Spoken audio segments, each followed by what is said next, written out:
नमस्कार दोस्तों, स्वागत है आपका मेरे चैनल संदीप सिंह ब्लॉग्स में। और मेरा नाम है संदीप सिंह। आज दिन कहानी का, तो आज मैं आपको एक कहानी सुनाने जा रहा हूँ जो मज़ेदार भी है, बच्चों वाली भी है। और लेकिन बच्चों वाली कहानी होने के साथ साथ में आपको बहुत तगड़ी सीख देने वाली कहानी है। तो कहानी है, एक बार एक शिकारी होता है। सपेरा होता है, शिकारी नहीं। एक तरह से सपेरा भी शिकारी ही होता है, सांपों का शिकार करता है, पकड़ के लाता है, दांत तोड़ता है उनके, फिर उनको गांव गांव शहर शहर ले जाके पिन दिन करवाता है। लेकिन अभी वो भी अलाउड नहीं है। अगर सांप किसी के पास असली वाला मिल जाता है तो सरकार उसको पकड़ लेती है। अभी लकड़ी के सांप लेके घूमते सपेरे। तो वो एक सांप को पकड़ता है, बहुत बड़े सांप को पकड़ता है, और उसको एक बेंत की पिटारी बनाते हैं ना, उसके अंदर में बंद कर देता है। और फिर वो सोचता है ये सांप तो भूखा मर जाएगा, तो उसी दृष्टि से वो क्या करता है, एक चूहे को पकड़ता है और पिटारी के अंदर डाल देता है। अब जब सांप चूहे को देखता है तो बोलता लाओ मैं इसको खा लेता हूँ। वो खाने के लिए जैसे ही फन उठाता है तो चूहा बोलता है अरे सांप भाई, तुम मुझे क्यों खा रहे हो, मैं तुम्हारे बहुत काम आ सकता हूँ। तो बोला तू बातें मत कर, मुझे लग रही भूख, मैं तुझे खाऊंगा, शांत बैठ। तो बोलता है भाई मैं आपके काम आऊँगा, अगर आप मेरी बात मानोगे तो मैं आपको इस टोकरी से आज़ाद करवा सकता हूँ, और आप बाहर जाके छोटे छोटे चूहे, मोटी मोटी छिपकली, मेंढक, जो मना है वो खाना। लेकिन अगर आप मेरी बात मानोगे तो मैं आपको यहाँ से आज़ाद करवा दूंगा। तो सांप बोलता है कि तू मुझे कैसे यहाँ से आज़ाद करवा देगा, तू तो खुद ही कह दे मेरे साथ, और मैं खुद कह दूँ तेरे साथ। मैं नहीं आज़ाद हो सकता, तुझसे इतना तगड़ा हूँ, बड़ा हूँ, तू कैसे आज़ाद करवा देगा। तो बोलता मैं करवा दूंगा, आप मेरी बात का विश्वास करो, लेकिन आप प्रॉमिस करो आप खाओगे नहीं मुझको। तो सांप सोचता है अगर साला नहीं आज़ाद करवा पाएगा तो थोड़ी देर भूख और कंट्रोल कर लेते हैं, बाद में खा जाएंगे इसको। अब कहीं करवा दिया तो बाहर निकल के खा लेंगे इसको, खा तो लेंगे ही लेंगे। तो वो चूहा सांप से बोलता चल ठीक करवा आज़ाद, हम तुम दोस्त हुए आज से, मैं तुझे नहीं खाऊंगा। तू आज़ाद करवा देगा तो बाहर जाके खाऊंगा, तुझे छोड़ दूंगा, नहीं आज़ाद करवा पाए तो तुझे अभी खाऊंगा मैं। तो बोलता ठीक है। तो बोलता लेकिन जो मैं बोलूंगा वो करना पड़ेगा। तो बोलता ठीक है। तो बोलता तुम अपनी आंखें बंद करो, फन उठाओ, और मैं पहले बैठता हूँ, फिर फन उठाओ, फिर मैं कुछ मंत्र पढ़ूंगा, और तब तक आंखें बंद रखनी जब तक मैं ना बोलूँ।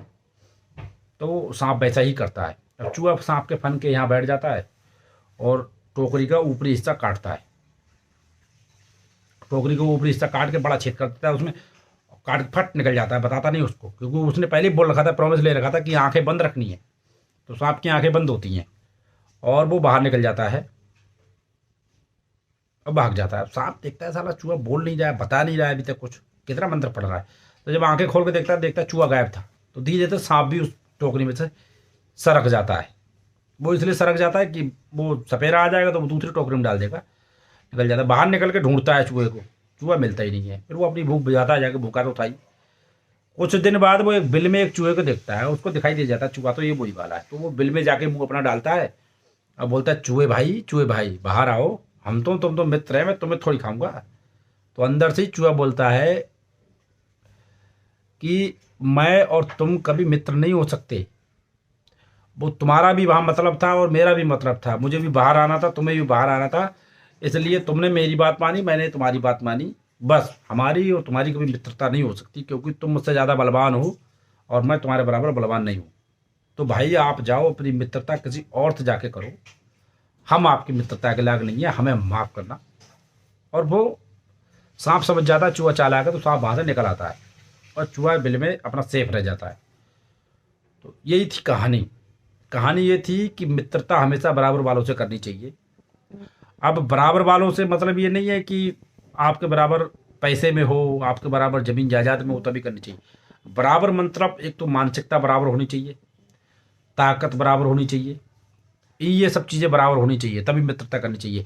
अगर आपने कभी, हाँ पैसा भी कई बार मायने रखता है बराबरी के लिए, क्योंकि आप गरीब हैं, सामने वाला दूसरा जो आपका मित्र है वो ज़्यादा पैसे वाला है, तो वो आपको धीरे धीरे नौकर की तरह ट्रीट करने लगेगा।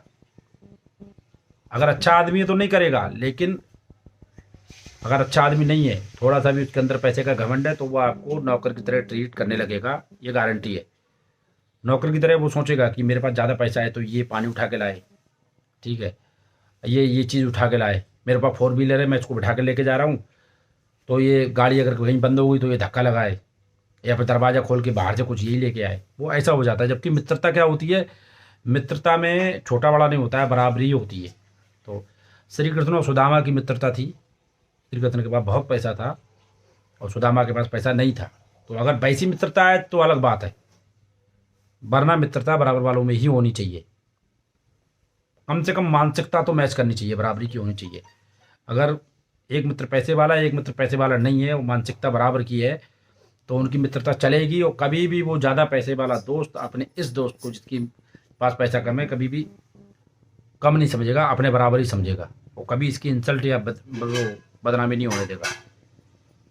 तो मित्रता हमेशा बराबर वालों में होनी चाहिए। एक कहानी से हमें सीख मिलती है, और इसी सीख के साथ में हम आज की वीडियो करेंगे ख़त्म, और मिलेंगे अगली वीडियो में।